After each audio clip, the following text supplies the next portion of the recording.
సర్వాంతర్యామి అయిన పరమాత్మ అత్యామూర్తిగా ఈ భూపై పూజలందుకునే పుణ్య ప్రదేశాలు 108 దివ్యదేశాలు. భగవంతుని ప్రేమించే తన్మయత్వంతో ఆళ్వార్లు గానం చేసిన పాసురాలతో ఈ దివ్యదేశాలు భక్తులకు ముక్తిదాయకాలుగా నిలిచి ఉన్నాయి.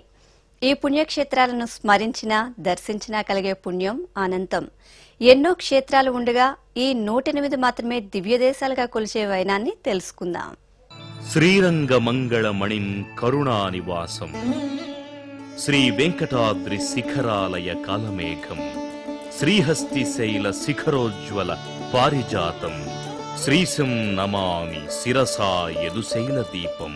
సముద్ర తీరాన, పర్వత శిఖాల మీద, నదీ తీరాలలో, కొండ గుహలలో, నగరాల నడిబొడ్డున, అంతఃపురాలలో దేవాలయాలు నిర్మింపబడి దేవతామూర్తులు కొలువుదీరారు. మన దేశంలో మతం ముఖ్యంగా శైవ శాక్తేయ వైష్ణవ మార్గాల్లో పయనిస్తోంది. దానికి అనుగుణంగానే 12 జ్యోతిర్లింగాలు అనబడే శైవ క్షేత్రాలు, 18 శక్తిపీఠాలు, 108 వైష్ణవ దివ్య దేశాలు ఈ దేశంలో అవతరించాయి.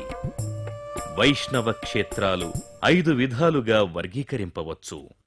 పౌరాణికంగా ప్రసిద్ధి చెందిన సింహాచలం, శ్రీకూర్మం, పురుషోత్తమ క్షేత్రం అనబడే పూరీ జగన్నాథం, గయాక్షేత్రం, పుష్కరం, భద్రాచలం మొదలైనవి పౌరాణిక క్షేత్రాలు. ఇవన్నీ మహర్షుల చేత ప్రతిష్ఠింపబడి ఆరాధనలను అందుకొన్నట్టివి. భగవంతుని కటాక్షముచే దివ్యజ్ఞానమును పొందినవారు ఆళ్వార్లు. వీరు దర్శించి తమ దివ్య ప్రబంధాలలో ప్రస్తుతించిన క్షేత్రాలే దివ్య దేశాలు.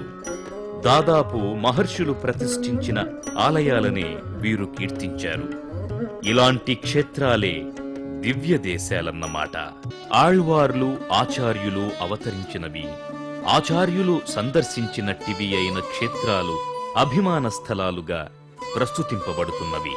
ఆళ్వార్ల దివ్య ప్రబంధాలు నిత్యం పారాయణ జరిగే ఆలయాలు దివ్యస్థలాలు. శ్రీవైకుంఠంలో ఉండే వాసుదేవుడు దేశాంతరంలో ఉండడం చేత మనకి కనిపించడం లేదు. అర్చావతారమంటే భక్తులు ఏ లోహంతో లేక ఏ పదార్థంతో ఏ రూపాన్ని తయారు చేసుకుంటారో ఆ రూపం కలిగిన వస్తువులో తాను ప్రవేశించి వారి వారి అభిష్టాలని నెరవేర్చే మూర్తినే అర్చామూర్తి అంటారు. అంటే దివ్యమంగళ విగ్రహ రూపమన్నమాట.